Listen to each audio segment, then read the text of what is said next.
안녕하세요. 크립토TV입니다. 오늘은 알트 투자자들이 수익을 보기 위해서 넘어야 할 현실적인 장애물을 짚어보도록 하겠습니다. 그 전에 어젯밤부터 또 비트코인이 시름시름 앓고 있죠. 관세 때문일까요? 물론 관세도 이제 기본적으로 깔려는 있지만 어젯밤 하이라이트 헤드라인을 딱 하나만 꼽아보자면 개인 소비 지출에 대한 물가가 올라버렸습니다. 물가가 올랐다는 거죠. 어젯밤 9시 반에 나왔네요. 이 PC 물가 지수가 예상치보다 0.3을 상회해서 0.4%가 나왔다. 전문가 예상치도 상회를 했다더라. 이걸 보고 연준이 페드가 기준금리를 올리냐 떨어뜨리냐를 계산을 하는데요. 이게 물가가 올랐으니까 기준금리 당분간 안 떨어지겠구나. 또 공포감이 많이 전염이 되지 않았나 생각이 듭니다. 그리고 물론 말씀드렸지만 관세에 대한 공포도 기본적으로 깔려 있습니다. 4월 2일이 되기 전까지는 아마 지속되지 않을까. 그 전후로도 좀 흔들 수는 있겠죠. 그래서 제가 한 100년 전부터 미국 평균 관세율에 대한 추이를 좀 가져와 봤는데요. 여기 보시면 한때 1930년대 보시면 한 20%까지 올랐을 때가 있었습니다. 그러다가 이제 점점 떨어지고 WTO도 맺고 하면서 거의 0%의 수렴을 하다가 최근에 이제 트럼프 2.0 시대에 오면서 평균 관세율이 평균적으로 보면 10% 정도까지는 오를 것이다. 물론 더 많이 때리는 것도 있겠지만 그래서 지금 아직도 공포감이 남아 있다 생각이 들고요.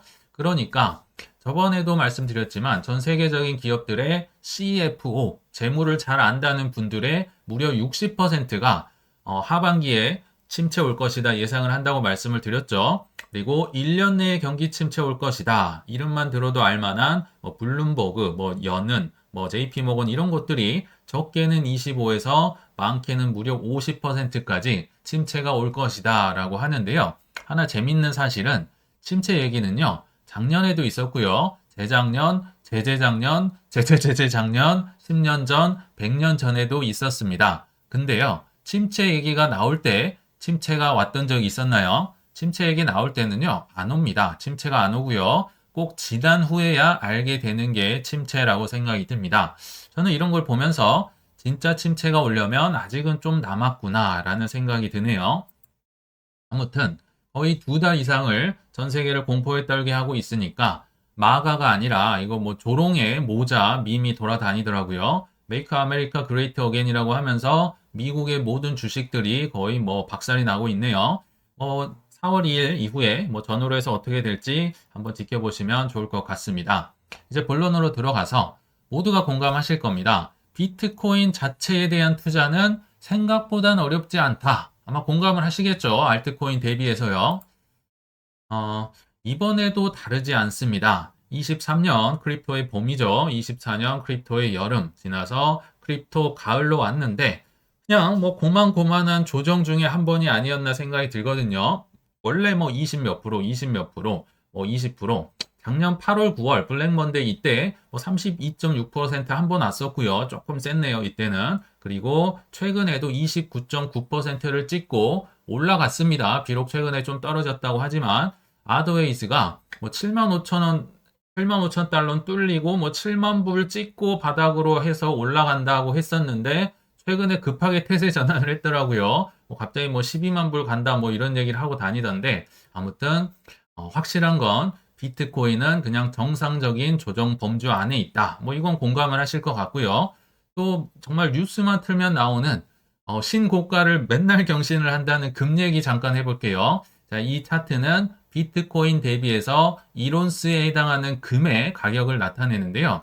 그렇게 난리 부르스 신고점을 치는데 여기 보시면 빼꼼 올라와 있습니다. 비트코인 대비한 금의 가격이 정말 코딱지만큼 올라와 있습니다. 그리고 역사적으로 한 10년 전부터 지켜볼 때 비트코인에 대비하면 그냥 형편없는 수준으로 떨어지고 있다. 사실요, 금은요, 한 10년에 2배 정도 올라갑니다. 20년 되면 4배 정도 되고요. 그냥 웬만한 짜장면이다 뭐다. 이 가격만큼 올라갑니다. 10년에 두 배가 그냥 기본 케이스라는 거죠. 그 기본 케이스인데 반해서 비트코인의 상승률이 어마어마했었다. 2배 정도로는요, 인플레를 해지할 수 없다는 겁니다. 그렇지만 비트코인이 약한 시기가 4년마다 있죠. 저는 침체 시기랑 일치한다 생각이 드는데 2014년, 2018년, 2022년 보시면 금이 뭔가 반항을 하고 있죠. 좀 성질이 나 있는 시태로 올라오는데 당연히 비트코인이 크립토 겨울을 4년 만에 겪으니까 뭐 공통적으로 반복되는 현상이다. 저는 26년 즈음부터 27년 뭐 가는 그 뭐 중간에 이렇게 다시 금이 이렇게 올라가는 경향이 나타나지 않을까 개인적으로 생각을 합니다. 그러나 문제는 우리 전 국민의 사랑을 받는 알트코인에 투자자들이 많다는 데 있습니다. 그래서 알트코인을 한번 다뤄볼 텐데요. 알트는 뭐 호재는 많은 것 같아요. 특히 뭐 리플 보면 정말 호재가 어마어마했었잖아요. 과거에도. 그러면 뭐하나 맨날 떨어지는데 항상 들었던 얘기 같습니다. 딱 하나만 말씀드려보면 SEC에서 지금 알트코인 승인을 대기하고 있는 ETF의 숫자만 무려 11개라고 네이트 제라시가 또 짚어줬네요. 고맙게도. 보시면 XRP, 솔라나, 도지, 에이다, 아발란체, 수이, 헤드라, 폴카다, 라이트코인, 앱토스, 엑셀라까지 저는 다 좋은 코인이라 생각이 듭니다. 엑셀라도 저 잘 들고 있고요. 매수 대기도 지금 해놓은 상황이에요. 저는 뭐 떨어지면 팔고 이런 거 안 합니다. 아무튼 좋긴 좋은데 문제가 뭡니까? 손절을 하고 시즌 종료가 되고 떠난다는 데 있습니다. 뭐 주기영 대표 같은 업계 대표까지도 뭐 시즌 종료를 외칠 정도면 뭐 이런 고래 투자자들도 예외는 아니라는 생각이 들거든요. 오피셜 트럼프 59만 개를 전량 매도를 하면서 뭐 24억 원 손실을 보고 도망갔다더라. 이런 기사도 있는데요. 자, 저는 이 고래를 포함해서 개미들은 당연하고요. 90%가 단타를 치다 잃는다고 생각이 듭니다. 왜 이렇게 단타를 치다 잃을까? 여기에 대한 좀 근본적인 고민을 그리고 복습을 한번 해보도록 하겠습니다. 첫째, 원래 변동성이 이렇게 큰 게임이라는 것을요. 아무리 보고 또 보고 또 보고 해도 내 계좌가 녹아드는 걸 보면서 깨닫지 못한다는 데 있습니다. 원래 이런 거예요. 그래서 한 다섯 여섯 번은 보여드렸던 400배 성공 신화의 알트코인 성공 신화의 주인공을 한번 보여드리겠습니다. 자, 보시면 아시겠지만 이더리움이고요. 2017년도입니다. 앞으로 2017년만큼 많이 올라가는 상승장 나오기 쉽지 않아요. 가장 성공한 케이스입니다. 가장 뭐 망할 때가 아니라 크립토 이 가을 중에서도 가장 뜨거웠을 때 가장 핫했던 코인이 뭐 결과적으로는 39,000 몇 퍼센트 올라갔다고 예전에 말씀을 드렸잖아요. 6,000원에서 한 235만 원, 240만 원까지 1년 정도 돼서 이제 갔거든요. 근데 문제는 다 털려서 다 나가고 생존한 사람이 아무도 없다는 겁니다. 1% 정도 돼요. 제가 경험상 한번 느껴보면요. 자, 언제 들어오시더라도 이더리움 가장 최고, 이게 비트코인이거든요. 정말 잘 나가는 코인인데 마이너스 65, 마이너스 68, 마이너스 68, 마이너스 58, 마이너스 73, 마이너스 반토막 뭐 정말 이때는 정점 막 로켓처럼 날아갈 때조차도 이렇게 덜컹덜컹 하거든요. 근데 제가 빼먹은 것도 있을 수 있습니다. 이 변동성이요. 이해가 안 되는 겁니다. 그리고 이게 변동성이 크니까 뭐 못 빠져나오면 뭔가 망한 것 같고 시즌이 끝난 것 같고 항상 시즌 종료 지금 몇 번을 당해야 됩니까? 근데 1년 만에 어떻게 됐다고요? 390배가 넘게 올랐어요. 그러니까 그때 당시 제가 캡처를 했던 기사인데요. 기투 익명 고래, 뭐 고래든 개인이든 항상 샀다 팔았다, 뭐 손절을 한다는 거죠. 뭐 단타 치면서 뭐 줄먹 줄 때 먹고 잘 피했다, 뭐 치고 빠져야지. 여기 보이시죠? 생존율이 1에서 2%입니다. 아니 400배가 올라가면 얼마나 사람이 부자들이 많이 나와야 됩니까? 상식적으로. 그러나 중간중간 가장 이렇게 크게 성공할 때는 저는 이제 알트코인으로선 쉽지 않다고 보거든요. 이때조차도 다 안 나왔는데 지금은 더 어렵겠죠. 뭐 여기에 저는 한 마이너스 10% 20%더 붙여야 된다 생각이 듭니다. 그게 웬만한 알트코인의 변동성이다라고 생각이 듭니다. 이 댓글은요, 제가 오늘 아침에 보고 또 깜짝 놀라서 한번 가져왔는데, 이게 최근 들어오신 분들의 마음이란 겁니다. 다 필요 없고, 뭐 잡코인이든 메이저든 몇십 배 잘 먹고 탈출, 하락 안 맞고, 하락을 안 맞을 수 있을까요? 이렇게 지금 400배 오를 때만 해도 열 몇 번이 나오는데요. 탈출 잘하는 게 갑이요. 아, 안 됩니다. 1%, 2%만 뭐 그렇게 하시는 분은요. 정말 단타로 그렇게 하는 분은 예전 말씀드렸잖아요. 드러켄 밀러랑 또 그 폴 튜더 존스랑 손에 꼽는 분들 오래 롱런을 할 수가 없어요. 이게 짧게 몇 번은 할 수 있는데 끝에 가서 다 잃는다. 400배가 올라도요. 다 잃는 게 알트코인이다. 왜요? 변동성이 너무 큰데 이게 적응이 아직도 안 되는 거예요. 욕심을 좀 버리셔야 된다. 이거 두 번째, 너무 만만하게 보고 들어오는 거를 또 최근에 댓글로 어제 저녁에 있었던 댓글로 또 새삼스레 알 수가 있었는데요. 이런 댓글이 있더라고요. 서울대 가는 수준이라면 포기해야 할 것 같은데요.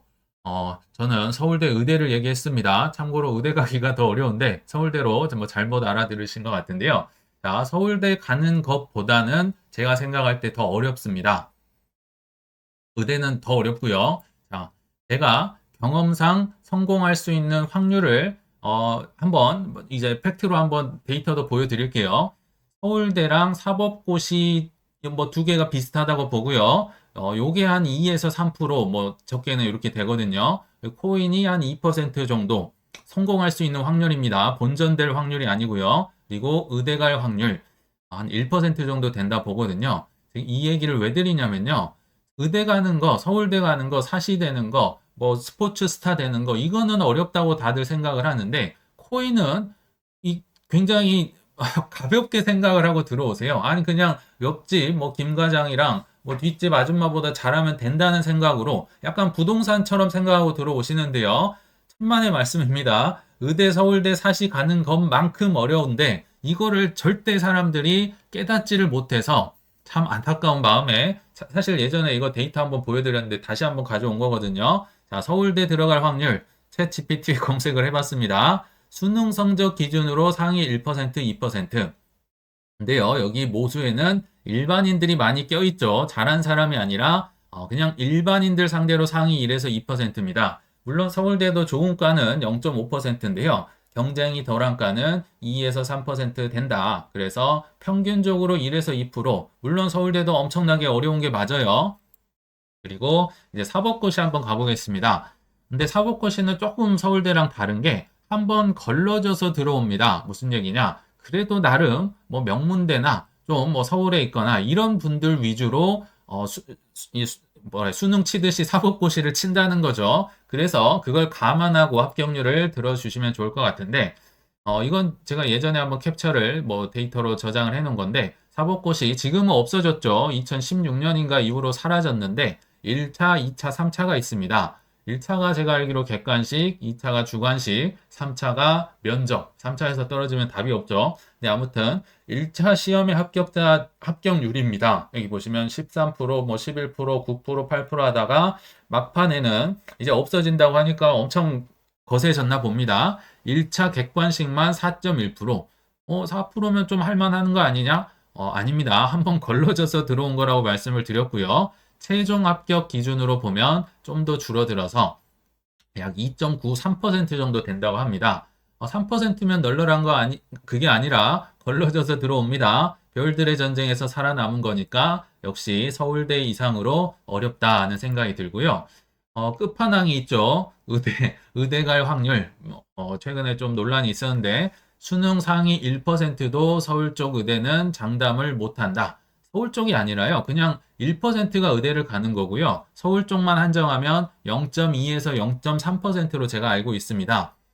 어려운 거 다 아시잖아요. 근데 왜 코인은 만만하게 보느냐? 의사, 변호사, 손흥민, 타이거 우즈가 뭐 되는 건 어려운 건 다들 아시는데 우리는 지금 누구랑 싸우고 있냐면요. 블랙락, 시타델, JP 모건 이 사람들이랑 한 경기장에서 뛰고 있는데 이 사람들 돈을 뺏어와야 되는 거예요. 옆집 뭐 김과장이 아니에요. 근데 이 사람들이 언론도 장악하고 있고 시세 상승, 시세 하락도 다 만들고 있고 모든 판을 짜고 있는데 내가 이들과 싸워서 치고 빠지는 전략이 왜 된다고 생각을 하는 게 당연한 건지 저는 그게 이해가 안 된다는 겁니다.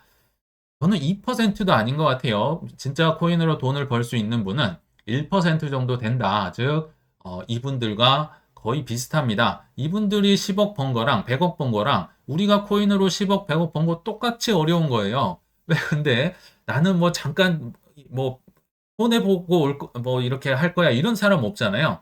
분명히 성공을 하고 싶은데 그 낮은 확률을 단타로 어떻게 할 수 있느냐?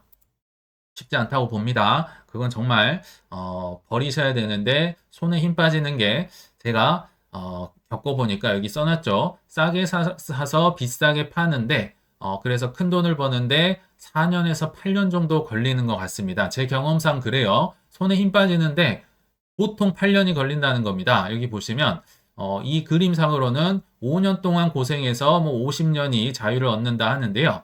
코인으로 하면 타고난 정말 노력파만 한 3년에서 4년, 그리고 보통 저도 포함되는데 저는 한 7년에서 8년. 그러니까 이게 사이클 한 번이고 이게 사이클 두 번을 겪고 나서야 그때서야 싸게 사서 비싸게 파는 걸 이제 실행하고 시전하고 뭐 그 어떤 소음이 들려도 할 수 있는 좀 수준이 되더라.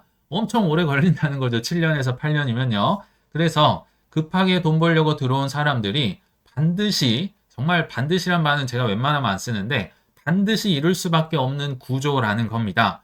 투자 수익은요, 아주 오랫동안 인내와 조롱받은 모욕값임을 다시 한번 기억해 주시길 바라면서 이만 물러가겠습니다. 시청 감사합니다.